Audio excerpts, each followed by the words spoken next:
A Cards with Michael production. What's up, everyone? Cards with Michael here today. We have Flesh and Blood Unlimited. All right, for starters, this is an age 16 plus game, so parents with kids, just as a heads up, some of the art is a little bit gory. Yep, that's my little disclaimer. This is a family-friendly channel in terms of the language I use, but today I am going to step a little bit out of my comfort zone and open something new. Now, Flesh and Blood is a game that I've been trying to ignore, but I can't anymore. Today's video is sponsored by Donnie. This is an unlimited edition box of Welcome to Wraith, which of course is the first set, release, expansion, wherever you want to call it, of Flesh and Blood. Flesh and Blood is a fantasy game where you have a character or hero and you're fighting someone else. It's a 1v1 typically, although there is a multiplayer format. And these are, I guess they're going for about $130 on TCG Player right now, although the MSRP is closer to $95. There's a temporary shortage of product, and let's go ahead and get straight to it. This is the first, of course, box that I've ever opened, and the first that I've ever opened on this channel. But for all those guys that are new to Flesh and Blood, don't worry. I'm going to talk about it as if none of you guys know anything about the set, as I don't know much about the set as well. So, let's go ahead and get started. There are 24 packs, booster packs here in the booster box, and each pack will have 16 cards. Let's go ahead and open our first one. The pack art here is Dorinthia. There are 4 characters, sorry, heroes, I shouldn't say characters, represented in Welcome to Wraith. Here we have Reinar the Brute. All right, Katsu, the Ninja, Bravo, the Guardian, and Dorinthia, the Warrior. All right, we'll start to go ahead, open this first pack. Something that's cool about Welcome to Wraith is it's printed by Cardamundi, same company that prints Magic Gathering. And if you ever opened a Double Masters pack or any actual Belgian printed pack, you'll see that little English sign there. Just a little quick little note. All right, let's go ahead, open the first pack. Flesh and Blood, man, this is my first time kind of really touching Flesh and Blood cards, and here we go. Now it's funny, this is probably a cracked bauble, right? Yeah, so this is a cracked bauble. Learned that from Saint. Cool. Oh, and that's a token. Okay, we'll talk about that in a quick second. All right, the first few cards in the pack are all these generic cards. Here we have Unmovable, and these are commons, which are identified by that little C. By the way, this is another way we can tell that this is an unlimited print. It's actually a circle C. When we open, or if go to my other channel, Fabled Hunters, in a first edition, this will be slightly different, but yep, that's how you can tell. That little C right there. If it wasn't like that, if it was WTR214C, then you would know that this is actually first print or alpha edition. All right, here we go. Nimbalism, all right, Razor Reflex. A lot of these commons are actually quite powerful. Another Unmovable. All right, today we're not going to focus too much about the actual gameplay and how to play. We'll just look at the arts, Iron Rot Plate. Remember, these are actually designed to be draftable. So this is kind of a generic equipment chest. Sometimes you will have to draft this. And looks like our first rare is a Savage Feast. And once again, we can tell it is a rare because of that R. All right.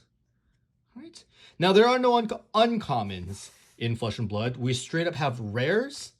Sorry, we have commons, rares, super rares, majestics, and legendaries, and then a single fabled card of the set. And hopefully today we'll actually get that fabled card so I can show you guys everything.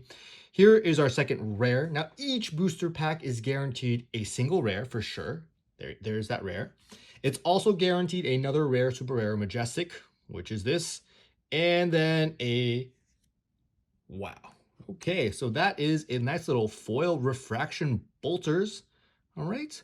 Now, if this was in cold foil, this would be worth a good amount of money, but instead it is only kind of, I guess these are called rainbow foils, refraction bolters. That's a nice little treat right there to get things started. Warrior Equipment leg. All right.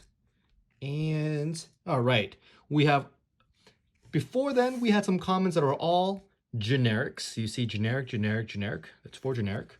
And now we have some class-specific commons, all right? There's going to be 7 of these guys, 2, 3, 4, 5, 6, and 7. And of course, the last card in that pack is a little bauble, a little token, right? With that T. Okay, so that's the identification of kind of a, or dissection of a single pack. We're going to go through a little bit faster now, just focusing on the rares, majestics, and of course, the foils. All right, on to the next pack. Really, really cool that we did get that equipment to start things off. It is a common equipment, so nothing too special there. And here we go. We have our Razor Reflex, Raging Onslaught, Scour the Battlescape, Pummel. We have another Refraction Bolters. Notably, these are not foil. All right. Hopefully you guys can see the difference. All right, and we have our Steel Blade Shunt, our first rare here. And a look at that, our first super rare, a Guardian Forged for War super rare. All right. In this game, of course, ooh, that's a cool little shiny card as well, a Biting Blade. Okay, all right. Now we have our class-specific cards, which, you know what, let's take a peek at these. Crush Confidence, look at that art. Of course, that is Bravo. I think this is Bravo right here. Oh, yeah. So that's a young Bravo. Young Bravo, of course. There's a format called Blitz where you have to use young characters. It's cool that we see it. All right. What do we have here? We have, ooh, see, okay, we're going to keep going. And we have a Buckling Blow. All right. Nature's Path Pilgrimage. Just look at the arts. Whelming Gust Wave. And an Iron Song Response. That is Dorinthia.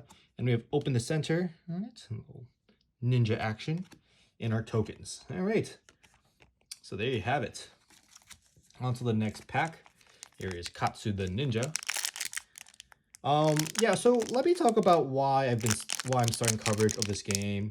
I think one of the things that I've noticed is that it's just the game has some dynamics in it, market dynamics, that are just impossible to ignore at this point. Like basically, prices for the Welcome to Wraith Alpha Booster Box at one point, all right, were, oh gosh, maybe they were like $100 and then $200 and then 300. Ooh, wait, I'm gonna take a quick second. We just pulled a really spice card, and that's really sad that there's some edge wear right there.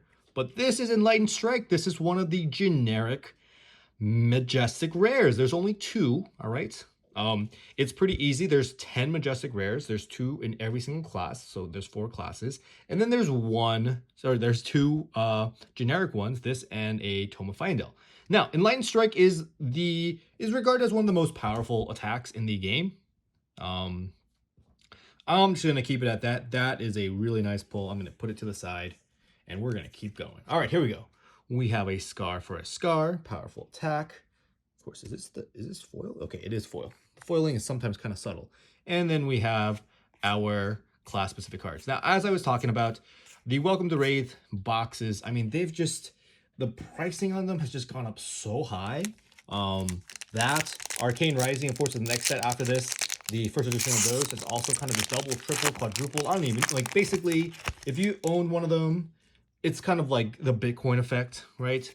And because of that, it's been hard to ignore this game. There's a lot of people who are just interested in knowing about this game, learning a little bit more about this game. This is Sigil of Solace. This card will use kind of the template, how to read these cards, all right? So this is how much resources it costs. It costs 0. This is how much resource it gives you if you pitch it, and this is what it does. That actually is health. So you'll notice here on this character card, Bravo starts with 20 health and 4 insight. Insight is basically the number of cards you draw, whatever you're resetting things. All right. So Sigil of Solace is kind of a very, very simple card. You gain 1 health when you play it, or you can pitch it for 3 resources. All right. Pounding Gale is our super rare here, actually. I'm so sorry. That means Sigil of Solace was a rare. Okay. All right. And we have a foil Iron Song Response. All right. And Primeval Bellow, Cartilage Crush, Savage Swing, Buckling Blow, Driving Blade, Surging Strike, Biting Blade, and Anothos. All right. And that's Dorinthia. All right. Very, very pretty. There we go. On to the next. Now, we like the coverage of those prices has just kind of been insane, right? That and the fact that well, a couple of big figures have really been picking up this game. We'll start with Channel Fireball. In fact, I think this box was procured from Channel Fireball. They officially picked up the game, and that really gave the game, I guess, legitimacy here in the US. Here we have Blackout Kick. We have a little rare action. Nice. And another rare Time Snap Potion. And here we have a Wrecker Romp. A Brute Common Foil. And besides that, of course, Rudy from Alpha Investments has been pushing this game for quite a bit. So you have kind of two big forces that have been distributing this game for a while, and that combined, of course, with Saint and some of the buyouts has really made this game very interesting from a collector's perspective. And if you have been playing this game, you also know, all right, here we have another rare, Barraging Beatdown. Very, very powerful rare. Just play it all the time. And okay, nice little foil Nimblism, blue. If you play the game, you also kind of know that, the game has a lot of playability to it. I would argue that right this moment, the game is just a little bit simplified in terms of gameplay, but that's because there's only been 3 sets released. And for all classes, there's only been really 2 sets of cards. Welcome to Wraith and then Crucible of War that have really, provided a card pool of things to do. Now, that being said, even every single set that comes out increases the density of cards that will be seeing play, increases the chances that more and more people are going to play. Nice little flock of the Featherwalkers foil. And it's just going to be good for the game. And I expect the game to continue to grow. I do kind of worry a little bit about some of the prices for some of the alpha, everything, right? Like they've shot up to kind of sky high prices at, I don't know, just a little bit too quickly. People say that it might be a bubble, and then other people say that they'll hold on to these cards, these sealed products, until they die. So there's a lot of things going on. There's a lot of dynamics here. Got a little red snatch here and a red sigil solace. All right, that's a very playable sigil. And here we have a foil debilitate. All right, and here's our class specific cards. For those who want to learn how to play, there's actually a few videos out already that I think do a very, very good job in terms of teaching how to play the game. And I also recommend, if you like gameplay, I'm going to link this as well, but the Blitzathon, about an 8-hour stream in October of 2020, hosted by the LSS, the game producer. I think that will give you kind of some understanding of just the gameplay. I watched a good chunk of it. I learned a lot, and I think, it's definitely something that you want to learn how to play, because oftentimes reading these cards like Sink Below, for example, this is a blue Sink Below, which might not have that much playability. You really get a good feel for what is good in terms of like cards that are like very effective, cards that aren't effective. You get a feel for each class and what they're supposed to do. So that's what I would recommend doing if you're new to the game, you kind of want to learn how to play. First, watch some of the YouTube videos, learn how to play, and then watch some gameplay. And I would actually recommend doing all of that before buying anything, because you might think that the game is cool, you might think it's a good investment, you might think that, hey, look, a lot of people have been buying this product, and then after a month, all the prices have doubled, tripled, quadrupled, right? Like, even making a 10% return is better than, holding just a bond, right? So there's a lot of that. Hey, here's our first foil rare. We got a Warrior's Valor. All right, that's a treat. But I really invite you guys to kind of do some research on the game, really learn how it plays before buying into it, because I think that the way it plays is a little bit different. It's like if you're coming to my channel and you played a lot of Magic, then you're used to me, talking about Magic and the way Magic works. Hey, got another rare, Blackout Kick, Barraging Beatdown, and a foil Wounding Blow. But this game just definitely plays differently than Magic. Like it's a lot more nuanced. I really recommend watching some of the even the first couple hours of the Blitzathon.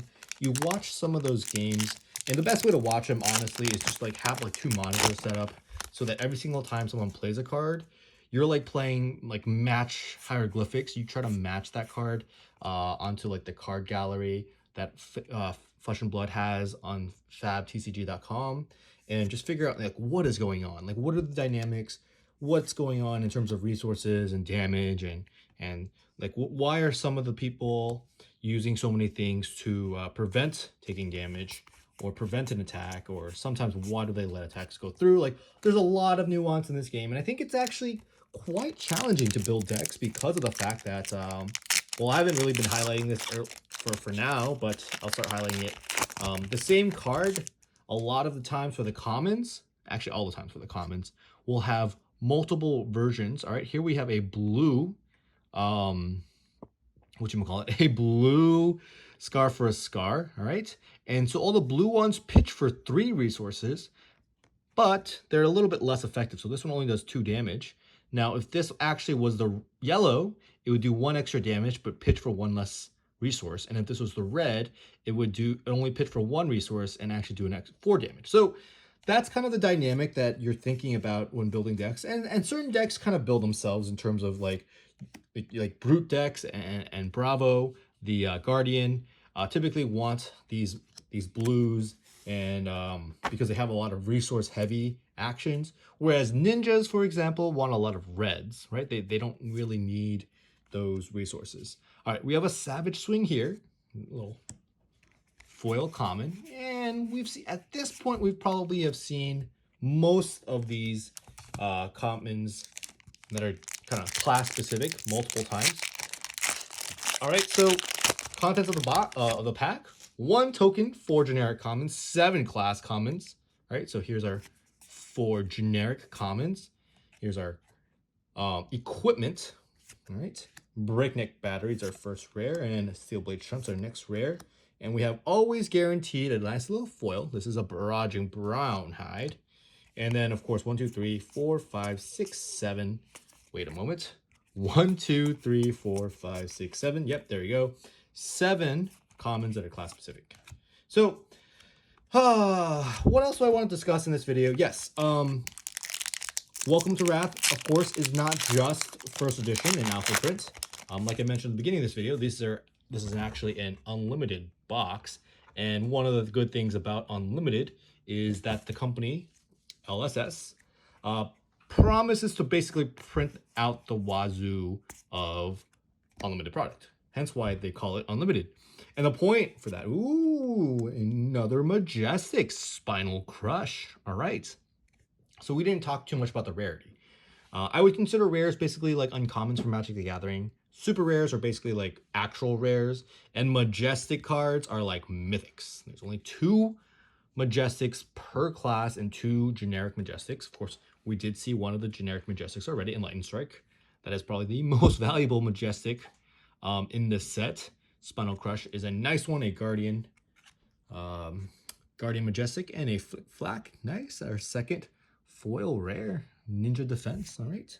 Don't know if that sees a lot of play. All right. And I think, you know, the fact that there is access to unlimited product is actually pretty good for the game. Now, of course, like I also might have mentioned at the beginning of the video, right now, these boxes are supposed to be MSRP $95. There's been a long time of stores selling at a much lower price than $95, like in the 80s and then the high 70s. But we have a super rare here, Reckless Swing. Great. We really haven't seen that many super rares. Okay, and another Barraging Brown Hide. But right now we're a little bit higher than MSRP, and that is okay. It just shows that the game is actually in demand. People are actually, you know, buying boxes, opening boxes. But another good thing about LSS is they've actually already announced, as of yesterday, that they will be doing a reprint, and it should be coming to North America basically later this month. Now that is awesome. That is really, really awesome. Got an Energy Potion here as our rare, a Staunch Response, and a Driving Blade. Okay, all right. Okay. Now, the reason why it's awesome is, well, we know that there's going to be more product coming in and the game's going to be more accessible. So if you are kind of like a new person to this game, this is your first time watching Flesh and Blood video, just know that the product is supposed to be very, very accessible. The company that's like their goal, you know? Got a snatch here and a disable. All right, got a foil smash instinct. And here we go. These packs, of course, are also designed to be drafted, hence the specific commons. So many commons in every pack. I really, really, really hope that they don't do collector packs. All right, here we go. We have a Barkbone Strapping as our generic equipment, and a Steel Blade Shunt, Run of Brutality, and a Stonewall Confidence. All right. Foil there. Oh man, I have done a lot of talking. You know what I'm also curious about? What do you guys think about this game? What do you guys think about how there is basically two segments of the population? Or, you know, some people are in both, but there's definitely clearly a market for investors of this game and also players of the game, right? Investors can kind of hog all the first edition, the alpha stuff, the fabled stuff, you know, like the stuff that's gradable and pretty and really, really high end. But us guys who just want to play the game, learn about the game, have fun. Oh my god, it's so gory sometimes. You know, playing the game and maybe reaping some of the rewards of tournaments that are I'm sure inevitably starting to happen once Corona dies down here in North America. Yeah, I think that's gonna be a fun time. So I don't know. What do you guys think about the game? I want to say that over the long term, it's gonna be one of those games that sticks around. I don't foresee this game, you know, whiffing away anytime soon. But on the same note, I do think that, you know, like for guys who are coming into this game, guys and girls who are coming into this game as new players and potentially new investors, just, you know, temper your expectations. I think the train for most of this stuff has in some ways kind of already passed. Now it's, you know, there's, you know, one of the things is once everyone is in on it, there's not going to be much space to kind of, you know, get those insane returns. So I just, you know, I ask that you guys be careful. Don't spend any money that you don't have on stuff like this, especially the, you know, the cold foils and the alpha boxes and the first edition boxes, because that's just, you know, that's not healthy. But do some research before buying some of these packs. The game is pretty solid. I do feel like it's a little simplified right now. There's just not that many sets, not that many cards available. You're gonna see the same cards played a lot. Here we have an Iron Song Determination. It is cool though because there are actually 8 different classes available. Hey, another super rare. Oh, actually, wait, this is a foil super rare. Bonehead Barrier. Oh boy. All right. And yeah, go out there and maybe buy some of these packs and play. I think another thing about this game that is fun is, well, the fabled cards are worth a bunch of money. You know, it's nice having those lotto cards. Of course, today well, let's see, last pack magic. Can we get a fabled? All right, we have Blackout Kick, Blessing Deliverance, and our last one is a rare, a Flick Flack. All right, we got 2 Flick Flack foil rares. All right, guys, that's the box opening. We're gonna do some more Flesh and Blood. Arcane Rising is upcoming. I also got some of these fun things to do to make a separate video on. These what are these called? I don't even know. But until then, guys, catch you on the next.